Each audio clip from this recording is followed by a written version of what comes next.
from behind. Well-timed, well-positioned, and right on it. I can hear Chuck now. Ginobili getting it done. Giving the Spurs that lift with Kawhi Leonard injured with that tweaked left ankle. Not even playing in overtime. It was the 39-year-old veteran protecting the house.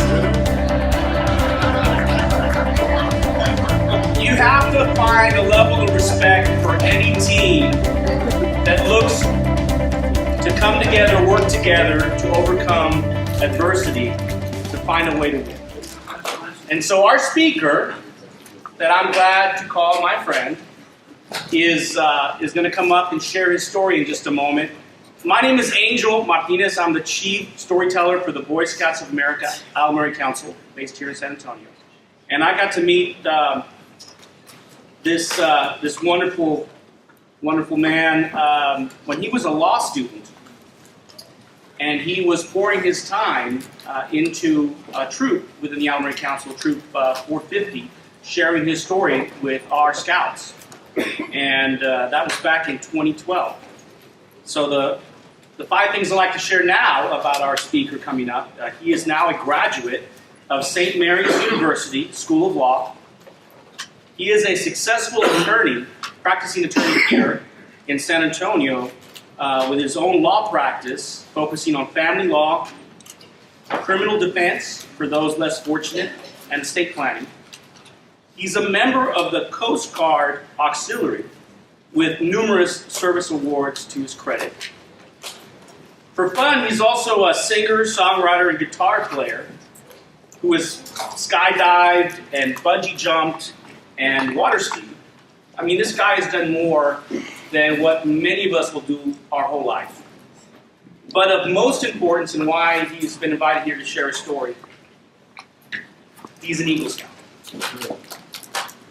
And he's the first blind Eagle Scout in Bexar County out of the Alumni Area Council's Troop 171. So please help me welcome Robert Dittman.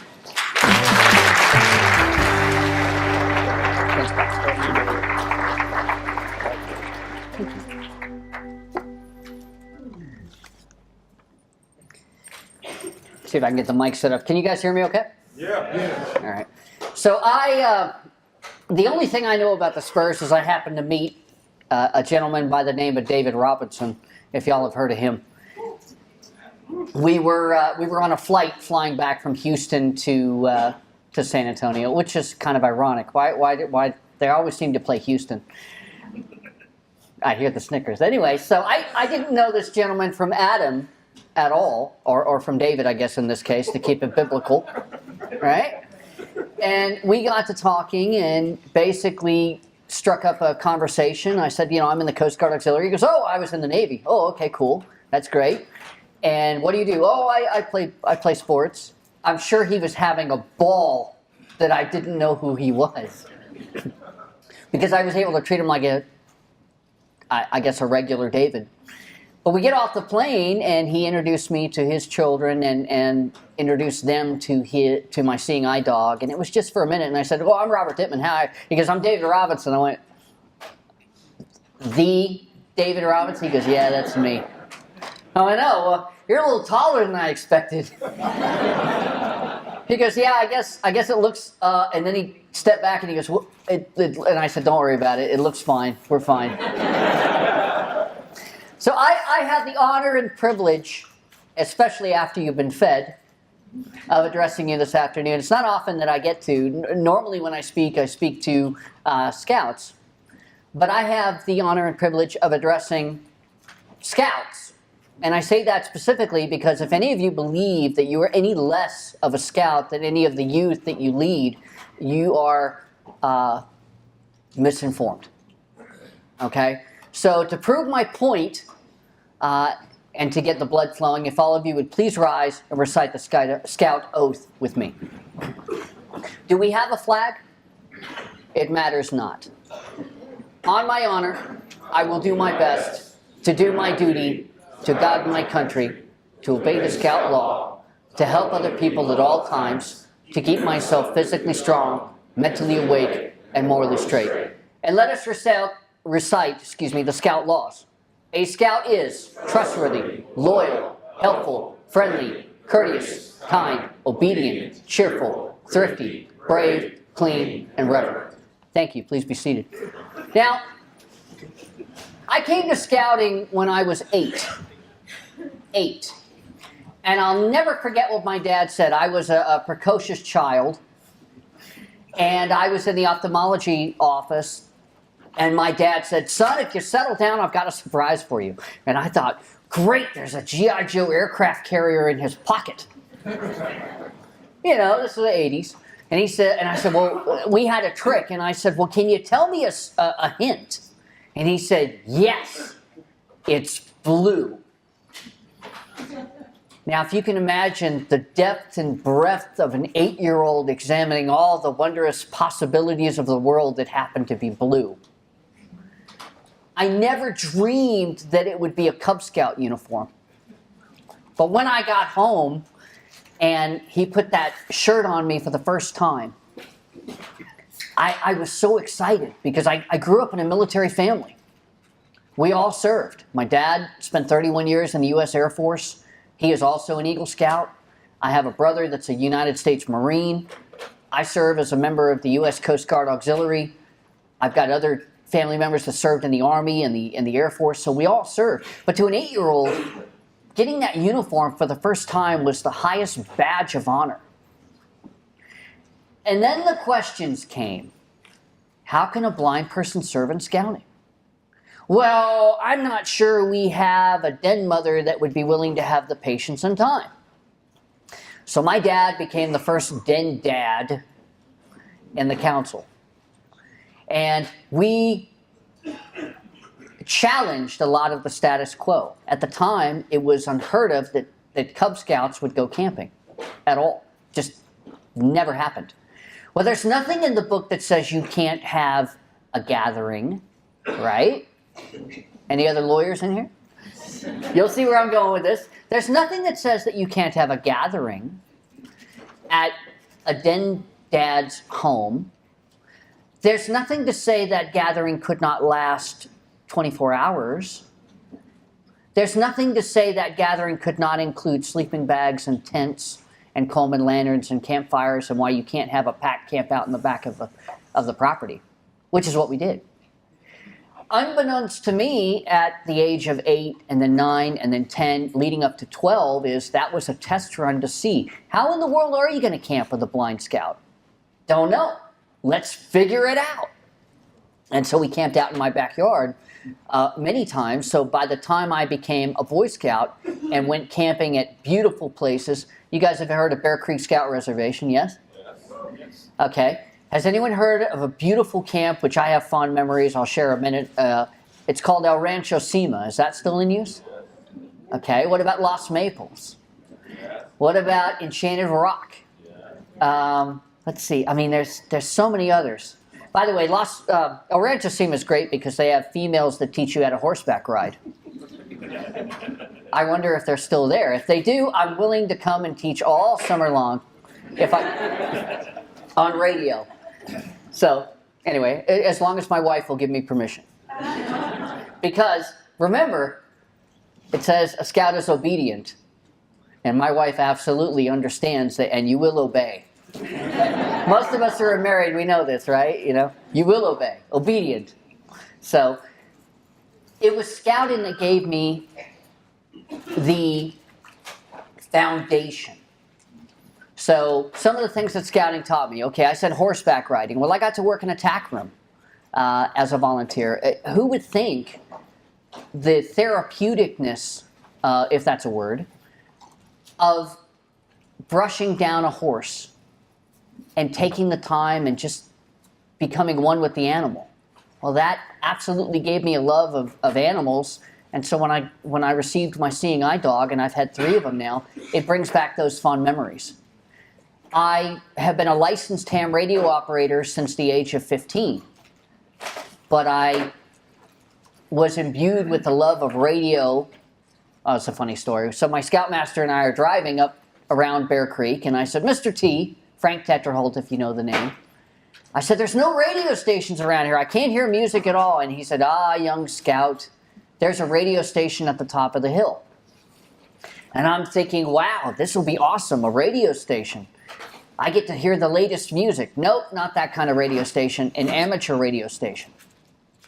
And I received my radio merit badge, learned Morse code, and a hobby was born, which I continue to stay active today.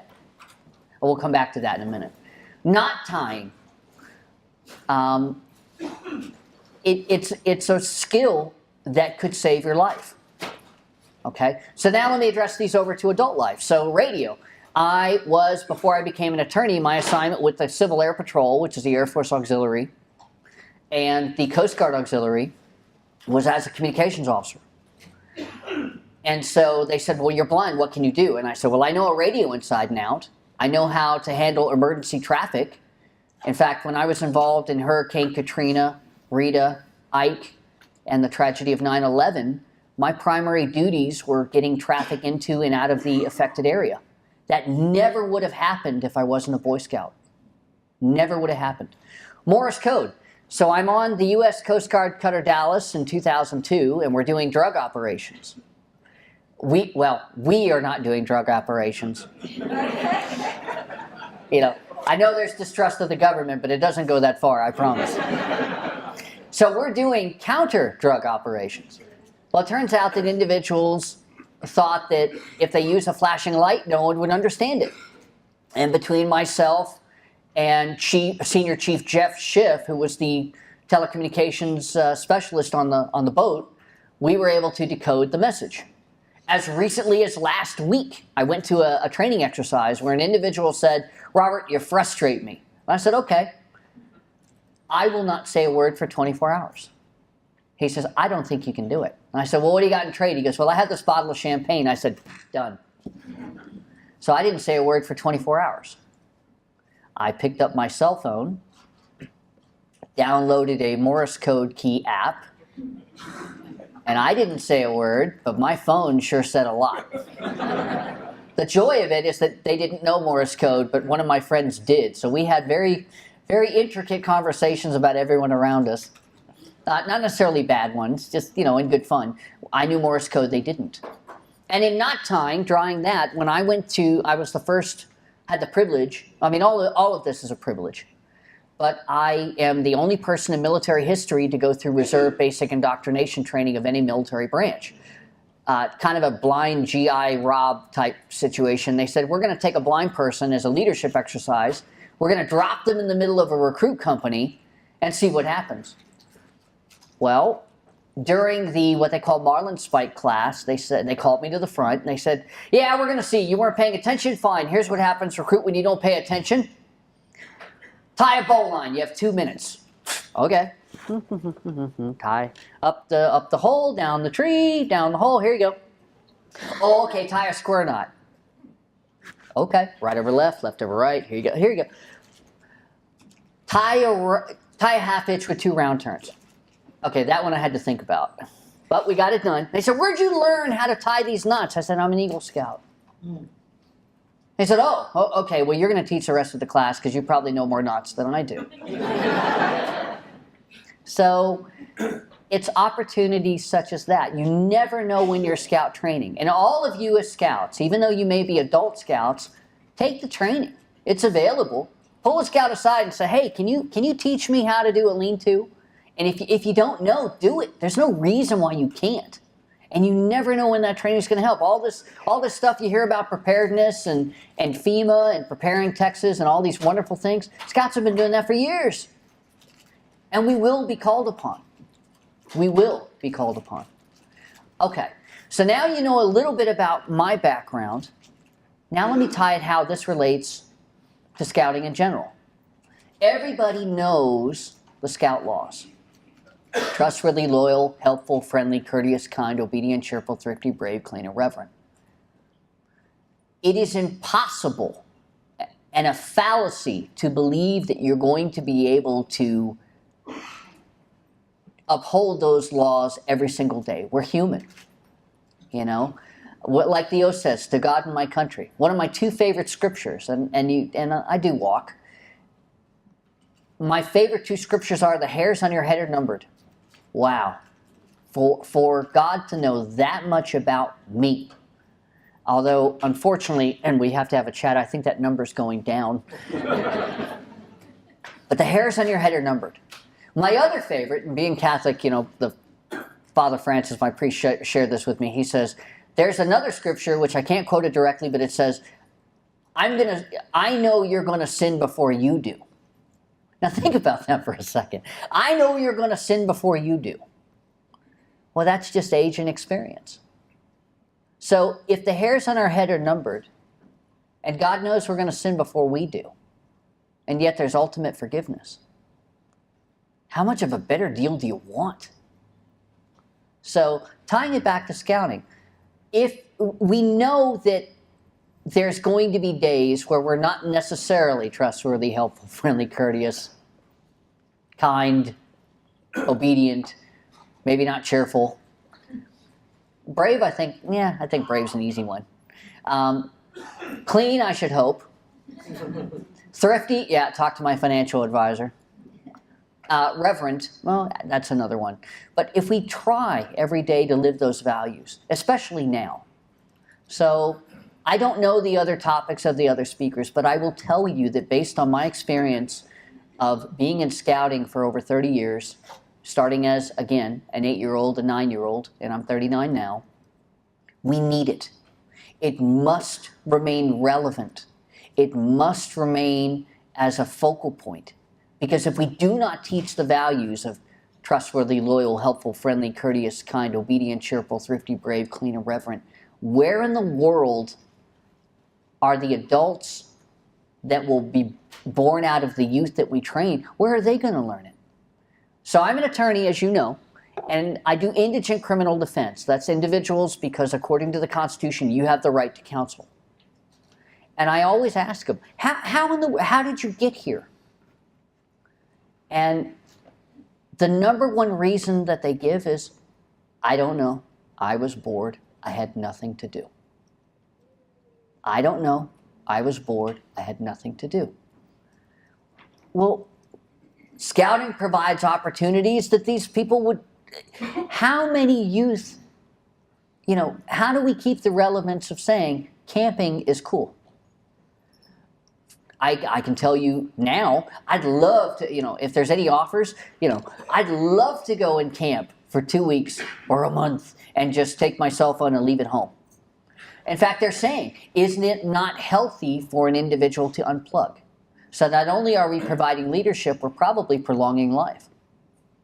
So it's the values that we teach. Is it easy? Absolutely not. Nobody said being a scout would be easy. But you have to have individuals like Frank Tetraholt or Jim Woody or the other leaders of 171 or my father who said, I have no idea how to do this. None. But we're going to try. We're going to try. And that's why conferences like this, that's why every single one of you in this room is a hero and a guardian of scouting.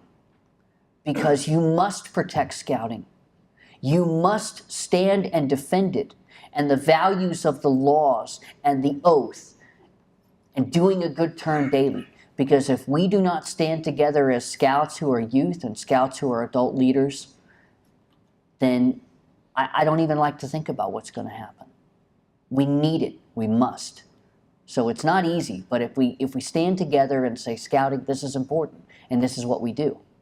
Now, again, drawing back to my life, I deal with this every day. How many of you would think that it would be important or even relevant to hug a prisoner? No takers. Okay. Well, last week, she was, and I can't give too much information, but I'll give enough. She was a convicted felon. Did 8 years previous for aggravated assault with a deadly weapon and home invasion. And she just turned 30. So by the time I took the case, we had a accused of another assault with bodily injury. So you're thinking to yourself, wow, this person really likes to hurt people. Well, okay. As my grandmother said, there's her side, there's this side, and there's what really happened. She wouldn't let me take it to trial. She wouldn't let me take it to trial. She said, no, I need to get back to prison so I can finish my time. So here I'm being told I can't do my job. What in the world do you do when you have a client or someone who you know you can help, but they won't let you? Well, we did the plea according to what she wanted, and we were able to do what's called judgment satisfied, which means that this particular case, she received another conviction, which is another one of many, and this was removed, and she was able to go and head back down to prison and finish her time. But as she left the courtroom,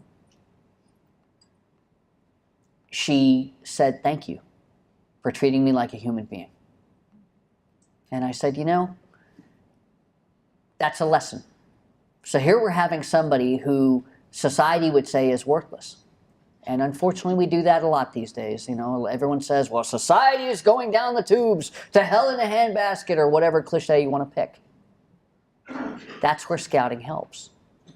Because I'm not perfect. Everybody has prejudices. Everybody has preferences. Everybody has what they like, what they don't like, what they accept, what they don't accept. What scouting teaches is we can step out of our personal prejudices and out of our comfort zone and say, you know what, there's something better.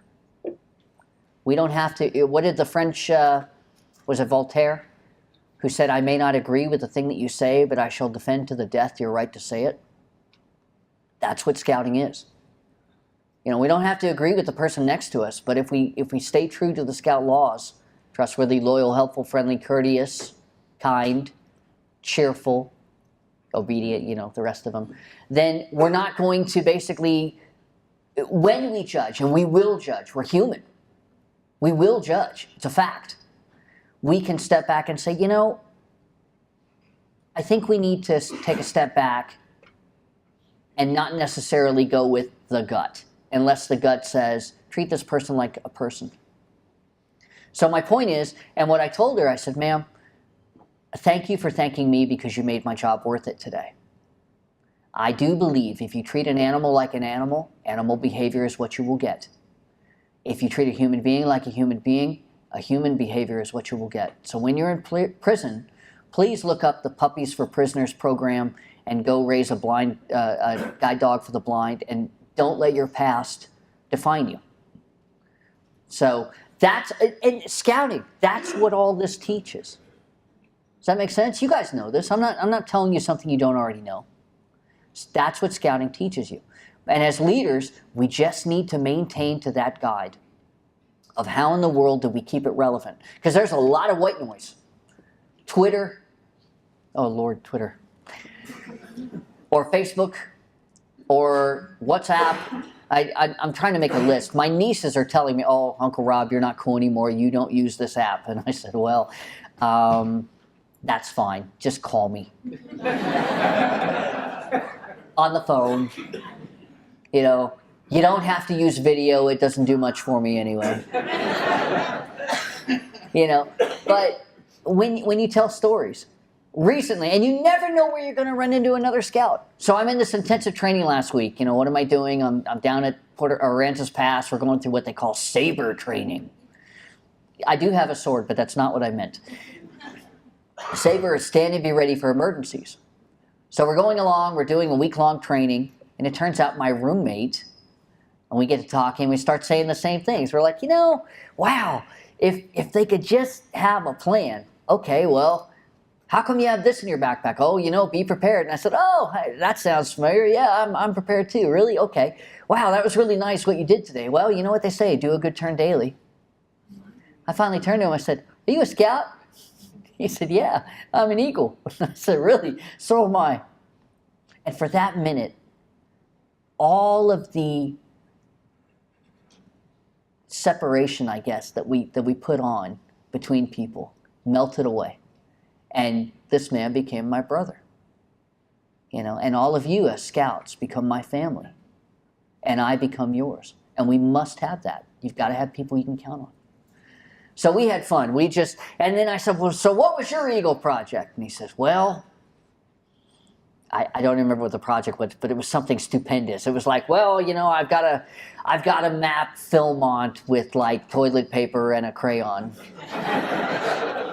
I said, oh, really? I just collected 400,000 pounds of food for the food bank. I mean, nothing special. And he goes, wow, and you did that? And I said, yeah, and you're mapping Philmont with a crayon. I mean, but he did do things differently. He said one of the things he had to do was track another human being. I mean, this is back in the late 50s, early 60s. Or create a trail that was not disrupting the environment, but it was something another scout could track. Now, I didn't have to do that when I was a scout. So I guess my final point is, if anyone says, well, it's not like it was when I was a boy, of course not. Of course it's not. I'll be honest, I cringed when the Internet Merit Badge came out. I'm like, really? But that's what makes scouting great. It doesn't have to be the same as it was 100, can y'all believe it? 100 years ago. Over 100 years ago. 107 years ago. It doesn't have to be the same. But what will always be the same, if we remain true and be the guardians of scouting that we can, should, and must be, are those scout laws. Trustworthy, loyal, helpful, friendly, courteous, kind, obedient, cheerful, thrifty, brave, clean, and reverent. And whether you've ever worn a scout uniform as a boy or not, or you've ever worn a scout uniform as a youth or not, or whether you're just coming to scouting for the first time as a leader, you put those values in here and you are just as much of a hero and you are just as much of a scout as I am. And you will change lives. I appreciate your time today. I have time for a few questions, but I want to thank you for committing to tomorrow's youth and helping make tomorrow's heroes, because you are. And I'm proud to be a part of it as an Eagle and as a Scout and as your friend. Thank you.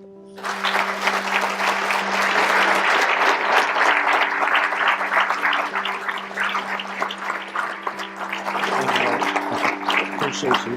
Thank you for your friendship. Yes, sir. Eagle Scout Robert Dittman. Give it up one more time.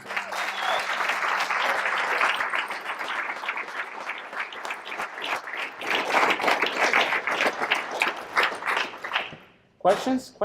Anything in the world. We got one back in the room. Are you currently active in a district somewhere? I try to be.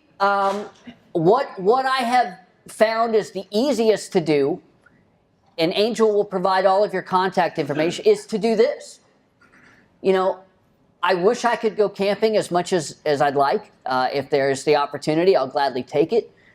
But I find that the way that I can get back to scouting is to do as many speaking engagements to youth and to adults and to parents, to both disabled scouts and figuring out how are we going to deal with today's challenges and today's disabilities, and how do we deal with making sure that all scouts are inclusive, but as well as talking to leadership conferences like this.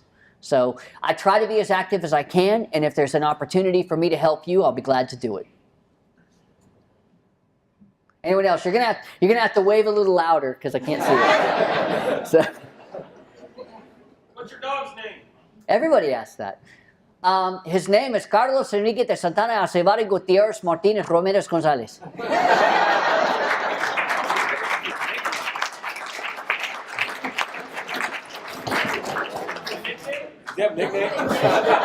Yeah, we called him Beto. No, I'm kidding. No, his real name is Jackson. I used to play in a Tejano band, and I walked in, and they're like, they said something not nice. I won't repeat it. And so my drummer, who's and I don't know Spanish, I mean a little bit, but that's the name he gave me. He says, "Hey, his name is Carlos Enrique." So that's kind of the name I pull out of. So, anyone else? Anything in the world about blindness, about scouting, about me, about if you have any questions in the world, it's my opportunity to give it to you. Is there a special program for kids with disabilities, like wheelchairs or something that we can bring to our district? There is, and if you don't know about it, I'm sure there are individuals.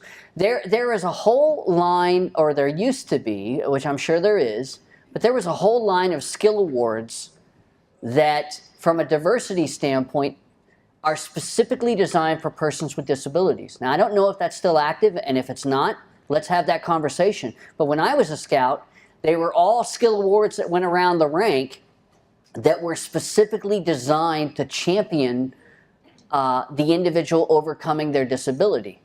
Now, I'll be honest, they were, other scouts would say, how come you have that? And I mean, what do you tell them? It's like, well, because I have the privilege of running into walls. I mean, you know. But there are opportunities, and I think it's a great conversation. There is a merit badge now for other scouts to learn about persons with disabilities. I've been a merit badge counselor on that merit badge. So I encourage you to explore those opportunities. Got time for one more. Yes, sir, please. If you could add a merit badge class to the roster, what merit badge would you invent? I've never been, that's a beautiful question. Okay, well, I don't know them all,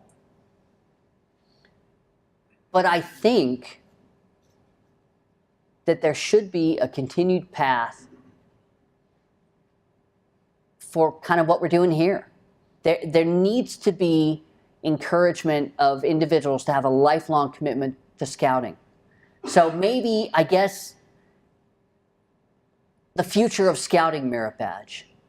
And let's engage the youth of today and say, how do we safeguard, protect, and preserve and continue scouting for the future? If you could do anything in the world, and let's see what those young minds can come up with, because we don't even know the ideas they have unless we ask them, and some of them might astound us as they continue to do. So that would be what I would do, and I hope they, if they ever come up with that, I hope they make me an honorary member. So thank you very much, and have a great day.